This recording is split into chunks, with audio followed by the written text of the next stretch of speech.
कशाहून चालला विषय? संत एकांती पैसे, एकांतामध्ये संत बसले, ऋषी बसले, देवही बसले, सगळे बसले.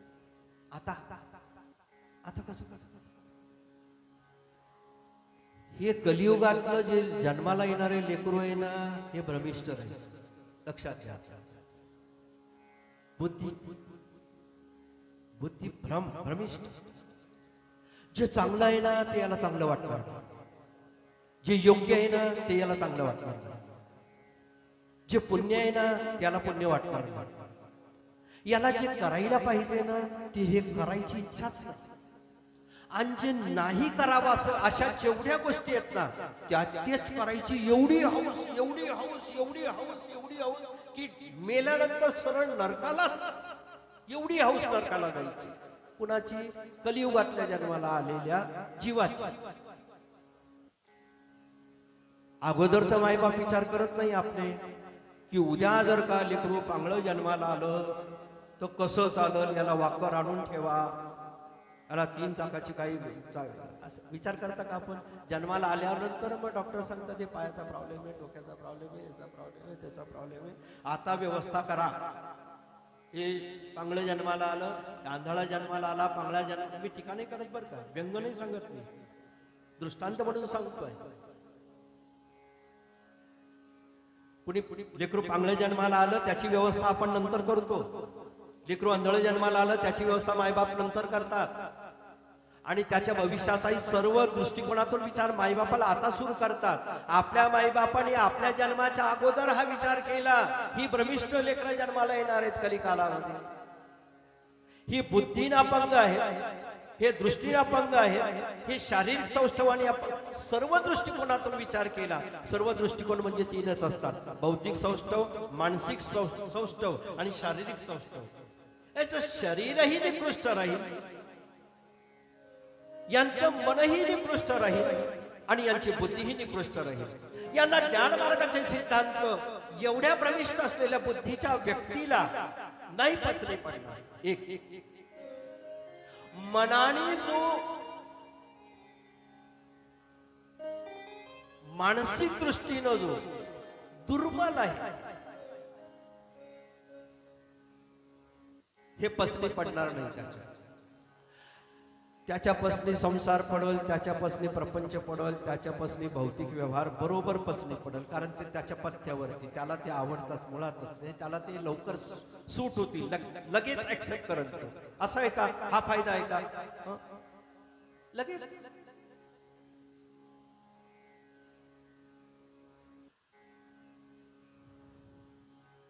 बौद्धिक दौर्बल्य, मानसिक दौर्बल्य आणि शारीरिक दौर्बल्य हे पूर्वीचे मार्ग यांना चालणार नाही. पूर्वीचे मार्ग हे नाही चालू शकतात. आणि पाहणं मनाची बुद्धीची स्थिती पाहणं कशी अत्यंत बुद्धीची, बुद्धीबद्दल सगळीकडे वर्णन केलेलं आहे. बुद्धीबद्दल बुद्धी निकृष्ट झाली. मानसिक हो,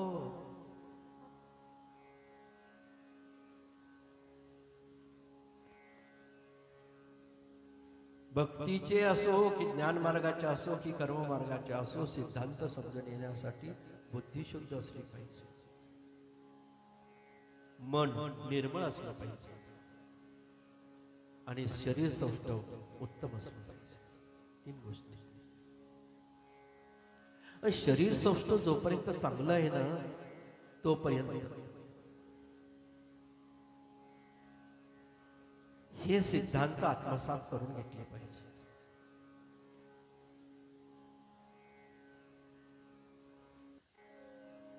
म्हणून 3 मार्गाच्या तुलनेमध्ये भक्तीचा जो मार्ग कलिकालामध्ये प्रकाशित केला हा सोपा आहे असं आपल्याला लक्षात येईल. सोपा आहे सगळीकडे. तुका म्हणे सोपी केली पाय वाट. सोपा आहे भक्ती मार्ग, सोपा आहे भक्ती मार्ग, सोपा आहे भक्ती मार्ग, सोपा आहे. कोणत्या दृष्टिकोनातून सोपा आहे?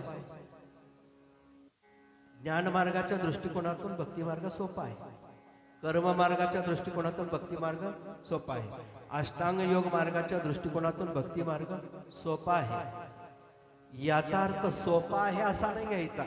त्यांच्या तुलनेत हा सोपा आहे. म्हणजे याचा विचार केला तर ती अवघड, ती अवघड, ती अवघड. त्या तिन्ही वाटा अवघड आहे. भक्तीची वाट सोपी आहे, पण सोपी जरी आहे याचा अर्थ एवढी सोपी आहे का? नाही, ती एवढी पण सोपी नाही बरं का. मग ज्या तुकोबारायाने भक्ती वाटेल, भक्तीच्या मार्गाला सोप्यात सोपं सांगितलं, त्याच तुकोबारायाने सुळावरची पोळी सांगितलं. म्हणजे तुमचे दोन वाक्य आहेत. आता काही पानं, गाथ्याची काही पानं जर आम्ही पलटून मागे गेलो तर तुम्ही भक्ती वाटेला सोपं म्हणतात, आणि काही पानं, काही अभंग जर का आम्ही पुढं वाचन केलं तर तुम्ही भक्तीच्या वाटेला सुळावरची पोळी म्हणतात. पण नेमकं काय? मग सोपं म्हणत असताना त्याच्या तुलनेत सोपं आहे हे लक्षात घ्यायचं आहे. पण एवढंही सोपं समजायचं नाही की कुणालाही वाटावं आणि त्याला ते ध्येय प्राप्त व्हावं असं चुकूनही कुणी चुकून समजू नये. भक्तीच्या वाटेचाही अधिकारीच व्हावं लागतं. त्यावेळेला भक्तीची वाट आपण चालू शकतो. आता एक गोष्ट लक्षात घ्या, मार्ग जरी वेगवेगळे असले तरी अवघड आहे. भक्तीची वाट सोपी आहे, भक्तीची वाट सोपी आहे, पण तरी सुद्धा ती अवघडच आहे. कशामुळे अवघड होत आहे आपल्याला हे सगळं? हे जे संतांनी सोपं सांगितलं ते सोपं आहे का हो? सोपं आहे? लक्षात घ्या, आपण प्रपंच आणि संसारासाठी आजही जास्त जगतो आहोत का परमार्थासाठी? माझ्याकडे पाहता, मी प्रपंच आणि संसारासाठी जगत आलो, जगतोय आणि पुढेही जगत राहील. मला कायम देवासाठी जगता अजून आलं नाही आणि पुढे देवासाठी जगता येईल असा भरोसा मला स्वतःला. तुम्हाला काय वाटतंय? तुम्ही देवासाठी जगत आहात का गृहदारा प्रपंचासाठी जगत आहात? उत्तर. मग सोपी असून आपल्याला काय उपयोग झाला का? आपल्याला काय उपयोग झाला? सोपी वाट केलेली आहे तरी आपण अजून त्या दृष्टिकोनातून, त्या स्पीडनं आपण अजूनही त्या वाटेने चालायला तयार नाही. दोष नाही देऊ लागलो बरं का. मला भागवत सोडवायचंय. मी संतांचा निरोप तुमच्या कानाई टाकायला आलोय. मी फक्त माध्यम झालोय तुमच्या भागवताच्या आणि तुमच्या मध्ये मी आहे फक्त. मला तेच बोलावं लागणार आहे, मला तेच सांगावं लागणार आहे. आणि दुसरी अडचण इथं अशी आहे, भागवताच्या आणि तुमच्या मध्ये मी आहे असं म्हणलो मी, पण मला नंतर तिकडून हिट मिळाली. अय बाबा सांभाळून बोल ना. भागवताच्या आणि तुमच्या मध्ये, भागवताच्या आणि श्रोत्याच्या मध्ये तू नाही, आम्ही एका बाजूने दोन आहोत तेव्हा समोर उभा आहे. तू म्हणतो माझ्या भागवताच्या आणि श्रोत्याच्या मध्ये तू आहे, नीट बोल असं म्हणायचं.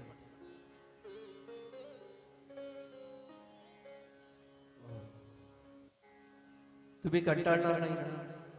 नाही, मी कथेच्या एकदा प्रवाहामध्ये जर का प्रवेश केला, अक्षय महाराजांना मी सांगून आलो होतो, मी चिंतन घेणार नाही.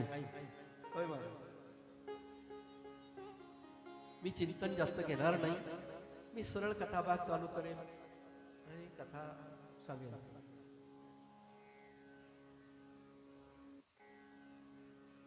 तिकडून बापाचा धाक आणि कथा माझी आई असल्यामुळं आईचा धाक, अशी दोघांची धाक.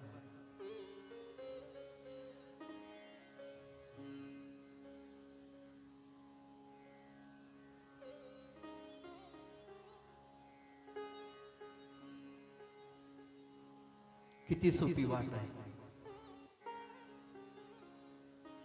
भक्तीच्या वाटेचं साधन काय आहे?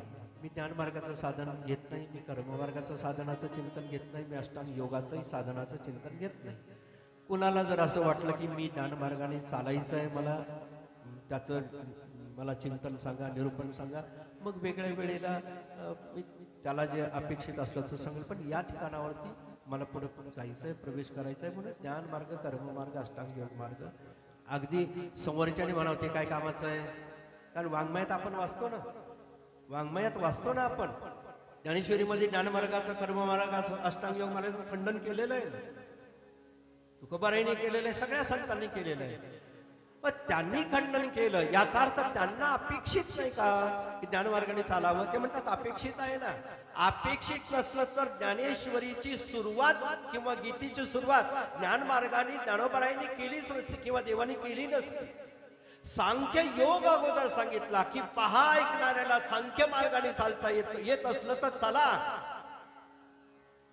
ऐकल्यानंतर घाबरलं, ठीक आहे तू नाही चालू शकत, मी दुसरं काहीतरी सांगतो. देवा अजून सोपं सांगा ना, देवा अजून सोपं सांगा ना, देवा अजून सोपं सांगा ना, देवा अजून सोपं सांगा ना. अर्जुनाने तो सगळ्या शेवटी असा कळस केला, म्हणजे देवा तुम्ही पुष्कळ पद्धतीने मला या वाटेबद्दल माहिती दिली, पण याच्यापेक्षा सोपं. म्हणले किती सोपं सांगू तुला? अर्जुनाने असं सांगितलं, म्हणले पहा देवा, मी समजा या साधन करायला लागलो, म्हणजे मी उदाहरणाला मी जर नावेमध्ये बसलो तर मला गाढ झोप लागली पाहिजे, माझी झोपही मोडली नाही पाहिजे, आणि डोळा उघडला तर मी पहिल्या तीरावरती गेलेलो मला लक्षात आलं पाहिजे. एवढं आरामशीर घेऊन जाणारं साधन सांगता का? एवढा आराम. तिथून भक्तीचा विषय सुरू झाला. असं करायचंय तुला, चल तू जड जोडून वहिला निघ, ये भक्तीची वाटे लाग, मग पावसी अव्यंग स्वरूप. मग तू भक्ती कर, मग तू भक्ती कर. मग तू त्या ज्ञानाच्या तिकडे जाऊ नको, मग तू कर्माकडे जाऊ नको, मग तू अष्टांग योगाकडे, तू भक्ती कर. भक्ती करायची, भक्ती करायची, भक्ती करायची म्हणजे काय करायचं? काही साधन आहे भक्ती मार्गाचं. भक्ती मार्गाचं साधन एकच आहे, पहा लक्षात घ्या. हरिकथा आणि हरिनाम हे शब्द दोन आहेत. हरिकथा आणि दुसरं हरिनाम, हे दोन. भक्तीच्या मार्गाने चालण्यासाठी चालणाऱ्या साधकाला दोन गोष्टी करायला सांगितलेल्या आहेत. एक गोष्ट भगवंताची कथा ऐकावी, एक, आणि दुसरी गोष्ट अखंड भगवंताचं नामस्मरण करत राहिलं पाहिजे. या दोन गोष्टी. याच्या व्यतिरिक्त जर एखादा साधक जास्तीत समजा थोडासा माझ्यासारखा थोडा आगाऊ, माझ्यापेक्षा थोडा जास्त आगाऊ, शहाणा त्याच्यापेक्षा 1.5 शहाणा असला तर भक्ती भक्ती म्हणून कोण कोण काय काय करतं या जगामध्ये तो जाणे, आणि त्याला वाङ्मयातलं काय समजतं न समजतं तो जाणे, तो त्याचं काम जाणे. भक्ती म्हणजे काय आहे या शब्दाचा विचार जर आपण केला वाङ्मयाच्या आश्रयाने, संत वाङ्मयाच्या वचनाच्या आश्रयाने, तर भक्ती म्हणजे जीवापाड देवावरती प्रेम करण्याचं नाव आहे भक्ती. काय करावं काय करू नये हा विचार नंतर करा. देवावरती प्रेम करा रे, देवावरती प्रेम करा. जो देवावरती प्रेम करतो असं म्हटलं जातं की हा भक्ती करतोय. पहा, भक्ती करतो तो काय करतोय? तो काय करतोय? तीर्थयात्रा, दानधर्म, काय करतोय? काय माहित काय करतोय? त्याच्या हृदयामध्ये प्रेम कुठं असतं? बुद्धीत का? प्रेम कुठं आहे? बुद्धीत. प्रेम कुठं आहे? हातपायात. प्रेम हा हृदयाचा विषय आहे. कोण देवावरती प्रेम करताय, कुणाचं देवावरती किती प्रेम आहे कुणाला शोध लागू शकत नाही. बसलेल्या भाविकांपैकी कुणाचं देवावरती किती प्रमाणात प्रेम आहे हे पाहणाऱ्याला आमच्या सारख्याला काय सांगू शकत? काय सांगू शकत?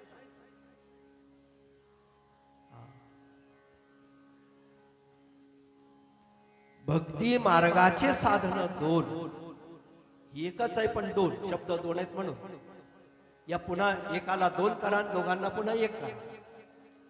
भक्ती मार्गाचे साधन दोन, एक हरी कथा दुसरं हरी नाम. भक्ती मार्गाचे साधन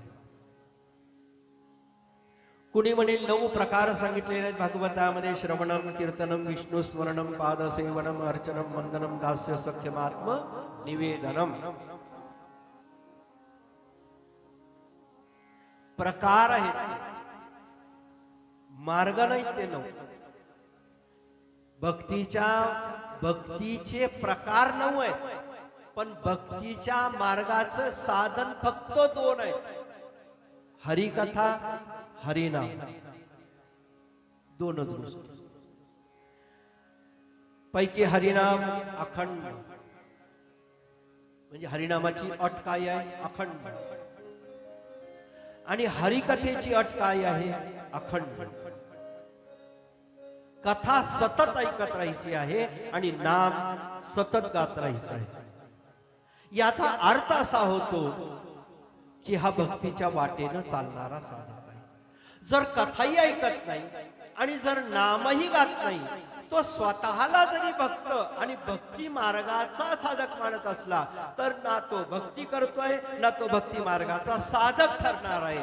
तो स्वतःच्या मतीनं निर्णय केल्याचा परिणाम असा होईल की जीवनाच्या अंतिम टप्प्यामध्ये हे रहस्य त्याच्या समोर आहे की आयुष्यभर मी परमार्थ करतोय असं वाटलं, मी भक्ती करतोय असं वाटलं, पण आयुष्याच्या शेवटच्या क्षणाला त्याच्या लक्षात येऊ शकतं ही गोष्ट की आयुष्यामध्ये मी म्हणत होतो परमार्थ करतो, मी म्हणत होतो भक्ती करतो, पण खरं पाहिलं गेलं तर मी काहीच केलं नाही. पर काहीच केलं नाही असं म्हणायला जावं. तुम्ही देवाची भक्ती करून देवासोबत व्यवहार जरूर केला परंतु मी पदरात भक्तीचं स्वरूप पाडून नाही घेऊ शकतो.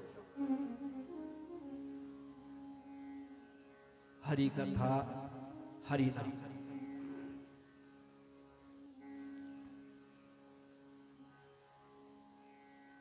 म्हणून कथेला महत्व आहे. पण बऱ्याचशा वाङ्मयातल्या बऱ्याचशा ग्रंथातली जी जिज्ञासू वृत्ती पाहिजे साधकांमध्ये ती जिज्ञासू वृत्ती कमी कमी होत चाललेली आहे. जाणून घ्यायची इच्छा नाही की खरंच याच्यात काय आहे. जाणून घेतलं पाहिजे काय आहे.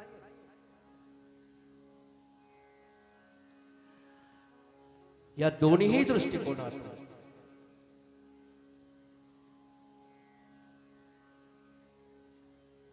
कथेचं महत्व अजूनही सांगावं लागतं.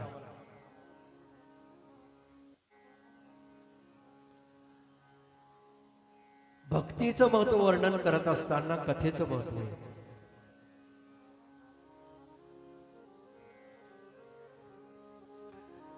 सगळ्यात शेवटच्या गाडीचा विचार माणूस करतो. एखाद्या वेळेस प्रवासाला आपण निघालो का, प्रवासाला निघालो, गाडी सकाळपासून जेव्हा प्रवासाला निघालो तेव्हा पहिली गाडी उशिरा लागली, दुसरी गाडी दुसऱ्या स्टेशनहून उशिरा लागली, तिसरी गाडी तिसऱ्या स्टेशनहून त्याच्यापेक्षा उशिरा लागली आणि आपल्या गावाला, आपल्या मुक्कामाच्या गावाला जाणारी बस सर्वसाधारण 5 वाजता शेवटची बस आपल्या गावाला जाणारी होती डेपोतून तिथं मोठ्या बस स्टँडवर. पण नेमकं तिथं जायला आपल्याला वाजले 7, 7:30. बस किती वाजता सुटली? 5 वाजता सुटली. आपल्याला तिथं पोहोचायला झाले 7, 7:30 अंदाजे. आता अंधार पडत चालला. घराकडे किंवा मुक्कामाच्या गावाला जाणार तर नक्की जायचंच आहे. का जायचंय? इथं मुक्कामाची सोय नाही, इथं कोणी आपला इष्टमित्र सगळे संबंधी नाही, इथं मग राहायचं कुठं, राहायचं कुठं, पाणी प्यायचं कुठं, राहायचं कुठं, पाणी प्यायचं कुठं, जेवण करायचं कुठं, बरं राहायचं कुठं, पाणी प्यायचं कुठं, जेवण करायचं, आराम करायचा कुठं. बरं एवढंही ठीक आहे. मनुष्य म्हणेल मी झोपणार नाही, मनुष्य म्हणेल मी जेवण करणार नाही, मनुष्य म्हणेल मी आता सकाळपर्यंत पाणी पिणार नाही, मनुष्य म्हणेल मी करणार नाही. पण माणसाचे लचके तोडायला पशु काय जगात कमी आहेत का?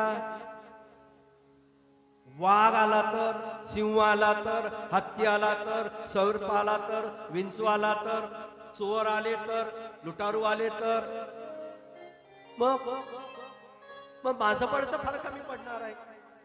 मी नाही तग दौडू शकणार.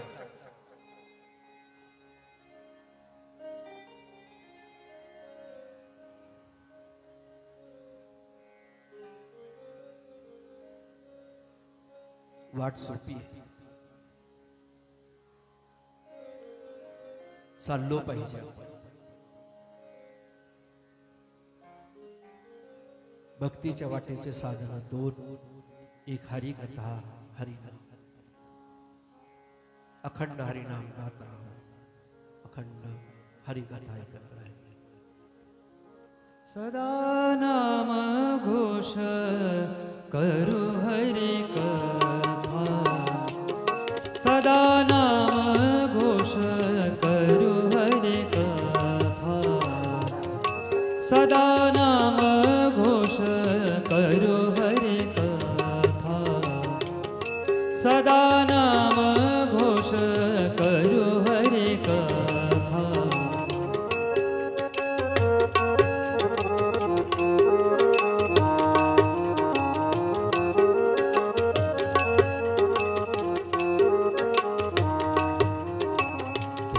सदा चेता समाधान, तेरे सदा चेता समाधान,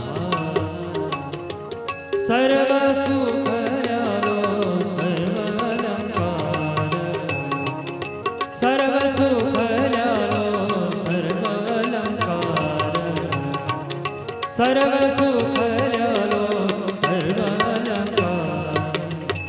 आनंद निर्भर डुल्लत सो, आनंद निर्भर डुल्लत सो, सर्व सुख लो सर्व अलंकार, सर्व सुख लो सर्व अलंकार, सर्व सुख लो सर्व अलंकार.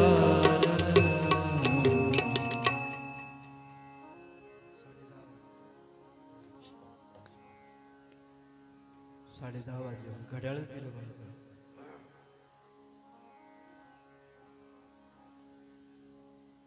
किती गोष्टी लक्षात घेतल्या आपण.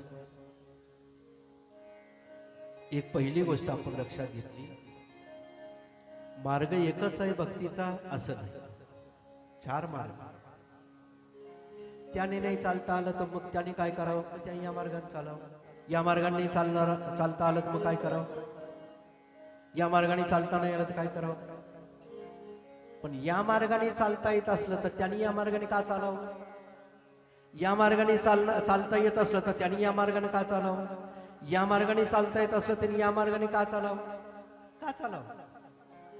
वेळ जास्तीच आहे का आपल्याकडे, नाही ना.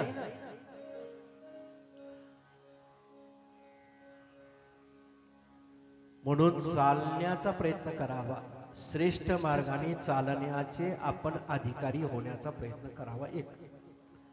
एक गोष्ट ही पाहिली आपण. दुसरी गोष्ट पाहिली की भक्तीची वाट सोपी आहे. ही कोणी तयार केली वाट, आपण. संत एकांती सर्व सिद्धांत पाहिले किंवा शोधिले. अक्षय महाराजांबरोबर काय संत एकांती बैसले, सर्व सिद्धांत शोधिले, ज्ञानदृष्टी अवलोकिले, ज्ञानदृष्टी अवलोकिले. मी जेवढं बोलत होतो ना तेवढं त्या प्रमाणात ज्ञानदृष्टी अवलोकिले, अवलोकन केलं. संताला ऋषी मुनी साधू, देव गुरु ऋषी मुनी साधू संत यांनी हे त्रिकाल ज्ञानी असतात. पूर्वी, आता आणि पुढं, भूत भविष्य आणि वर्तमान ऋषी मुनी साधू, देव गुरु साधू संताला कळतं. म्हणून त्यांनी पूर्वीचाही विचार केलेला होता, पुढचाही विचार केलेला आहे, सर्व सिद्धांत शोधिले, ज्ञानदृष्टी अवलोकिले. हे सगळ्याचा सार असा आहे की त्यांनी हा विचार केला आणि त्या वाटेपेक्षा, त्या मार्गापेक्षा सोपी वाट तयार केली. चालता आलं पाहिजे. आता सोप्या वाटेनं जर आपण चालत नाही तर दोष आपला आहे. याच्यापेक्षा उद्धारासाठी सोपं काहीच नाही. बरं, हे सोपं जर आहे तर सगळे का करत नाही? तरी पण अवघड वाटतच ना. ती गीता वाचावी, ते सगळे ज्ञानेश्वरी पारायणाला बसावं, मग 2.5 घंटे बसावं लागतं. मग टी व्ही समोर 3 घंटे बसतो आपण, मग ते 2.5 घंटे बसलं तर काय फरक पडला? मग तिकडं ते अवघड वाटलं का? कोणाला संसार अवघड वाटला का? नाही. प्रपंच अवघड वाटला का? नाही. बरं, पाणी पिणं अवघड वाटलं का? जेवण करणं अवघड वाटलं का? कपडा लत्ता अवघड वाटला का? धन अवघड वाटलं? तिकडचं काहीच अवघड वाटत ना, इकडचं सगळंच अवघड वाटतंय. हे सोपं आहे.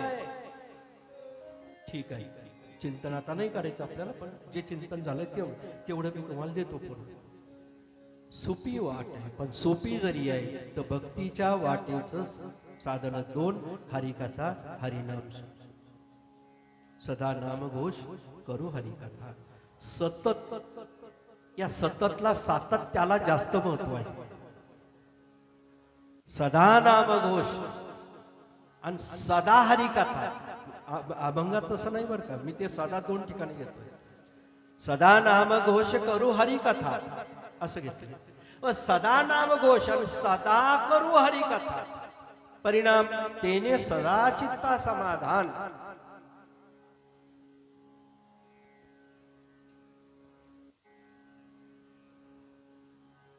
बाकी कशाने समाधान नाही.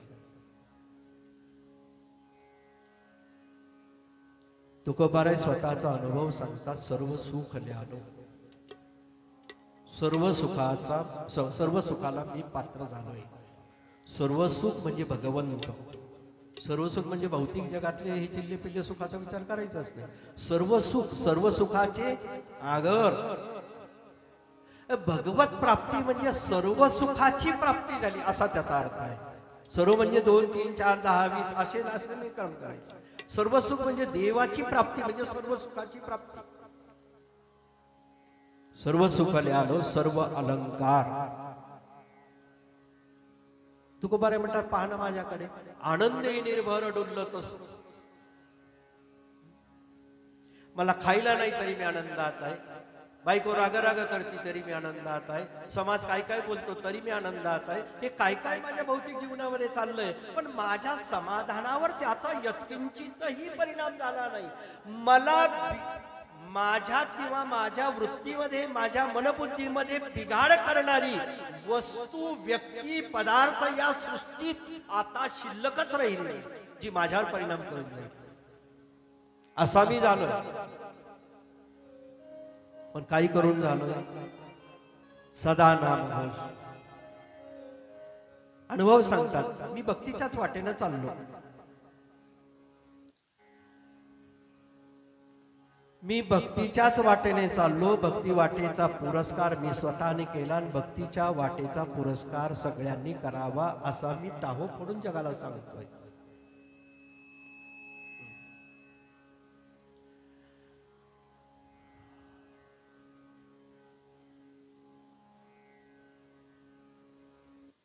सर्व सुख ल्यालो सर्व अलंकार, आनंदे निर्भर डुलतोस. पण मी सदा नाम घोष केला. मी सतत नाम संकीर्तन करायचो असं तसं करायचं. मी सतत भगवंताचे गुणानुवाद ऐकायचो. म्हणून मी देवही झालो. मला सर्व सुखही मिळाले. मी आनंदामध्ये सर्व काळ, सदा सर्व काळ राहतो. आनंदात अवघेची त्रैलोक्य आनंदाचे आता चरणी जगन्नाथा चित्त ठेवले असं म्हणतात.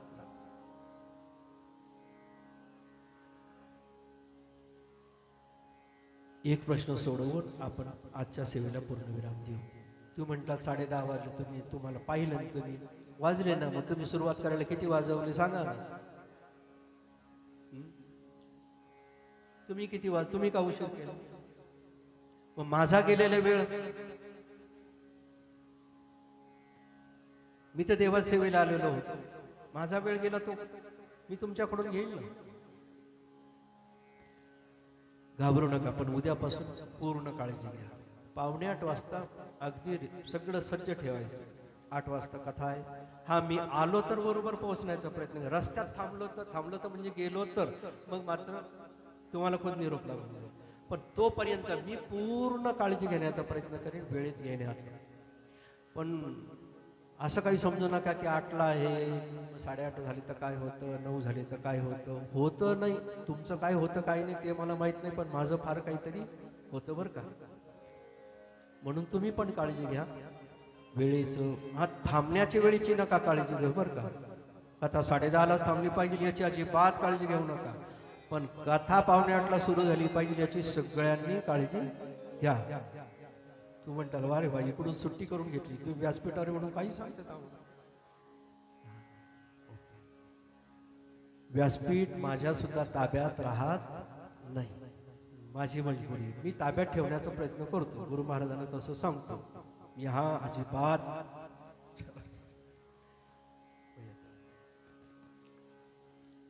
एकच गोष्ट सांगतो, एकच म्हणजे हा सिद्धांत जो चिंतनाला विषय निघला त्याला पूर्णविराम होईल आणि आपण कथेमध्ये प्रवेश करू. म्हणजे आता नाही करणार, पण कथेत ही कथेचाच प्रस्ताव नाही बरं का. तू म्हणताल आम्ही भागवत ऐकायला आलो, मागच्या वर्षी पण भागवत ऐकलं होतं आम्ही, काही तो 10-10, 20-20 वेळा भागवत ऐकलेलं आहे. म्हणून वक्त्याला ह्या प्रश्न पडतो, मागच्या वर्षीच्या महाराजांनी काय सांगून गेले असेल, आता आपण काय करावं, आता कुठून सुरू करावं. बरं, मागच्या वर्षीला सुरुवात झाली म्हणून मला काही जास्त भीती वाटत, कारण काही ठिकाणावर 10-10, 20-20, 50-50, 60-60, 70. अक्षय महाराज ती 100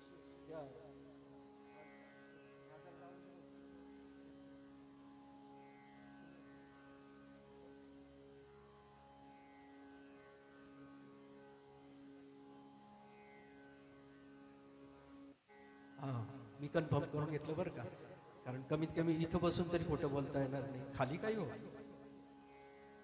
त्या माजलगाव तालुका आहे ना, त्या तालुक्यात कोणतं तरी गाव, बरं उद्या सांगा, तुम्ही आठवून ठेवा.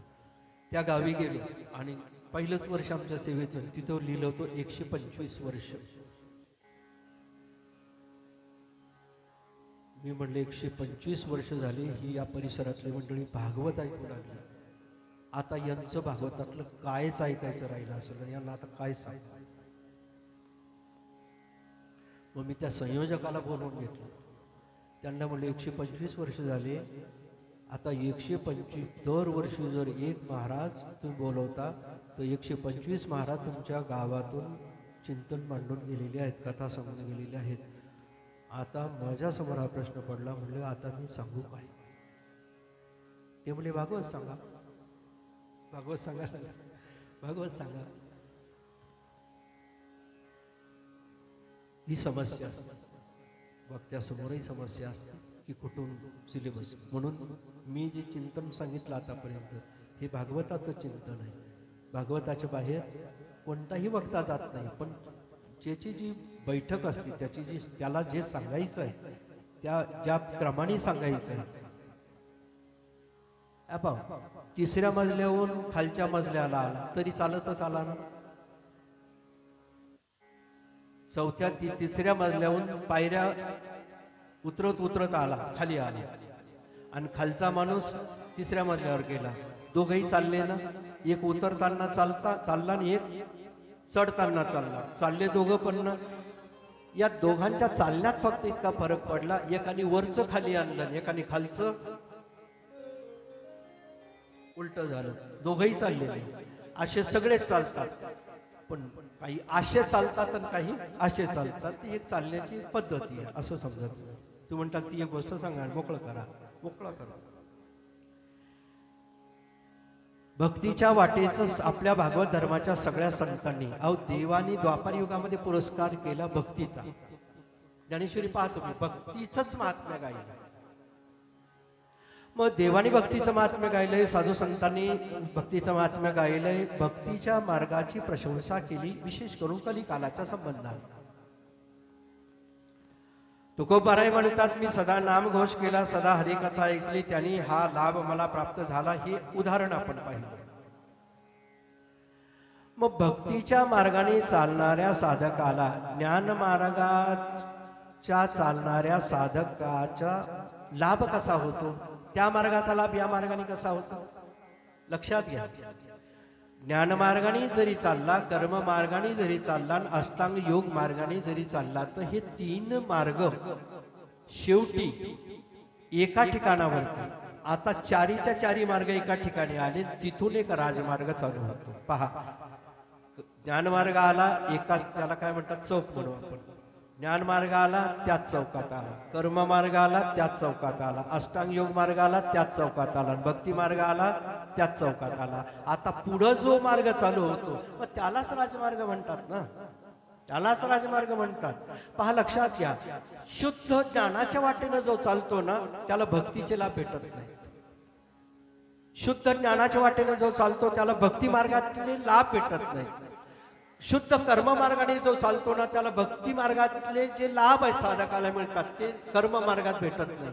अष्टांग योग मार्गाच्या शुद्ध वाटेनं जो चालतो ना त्याला भक्ती मार्गाच्या साधकाला जे लाभ मिळतात ना ती अष्टांग योग मार्गाच्या साधकाला मिळत नाही. एक तर वाटा अवघड आणि रसद काहीच नाही. तू त्या मार्गाने चालतो ना, तुझं तू चाल, जाशील तर जाय, तुझ्या हिमतीवर चाललाय तू, ज्ञान मार्गी तुझ्या हिमतीवर चालला ना, चल तू निघ. अष्टांग योग मार्गाचं तसंच, ज्ञान मार्गाचं तसंच, कर्म मार्गाचं तसंच. भक्तीच्या वाट्याचं जरासं वेगळं काम आहे. भक्तीची वाट ताणवल्या लेकरासाठीची, ताणवल्या लेकरासाठीची वाट भक्तीची आहे. ताणवल्या लेकराची तहान आई काळजी घेते, भुकेची आई काळजी घेते, त्याच्या थंडीची आई काळजी घेते, त्याच्या गरमीची आई काळजी घेते. ते पडणार नाही, धडणार नाही, चुकीच्या वाटेनं चालणार नाही याची काळजी आई घेते. तसं ज्ञान मार्गात काळजी घेणारं कोणी नाही, तसं कर्म मार्गाने काळजी घेणारं कोणी नाही, तसं अष्टांग योग मार्गाने काळजी घेणारं कोणी नाही. आता काळजी घेणारं कोणी नाही हे वाक्य मी तर बोललोय, तुम्ही ऐकलं, पण याचा असा सरळ अर्थ करू नका कोणी की त्या मार्गातल्या साधकांना सद्गुरू नसतात का, असतात.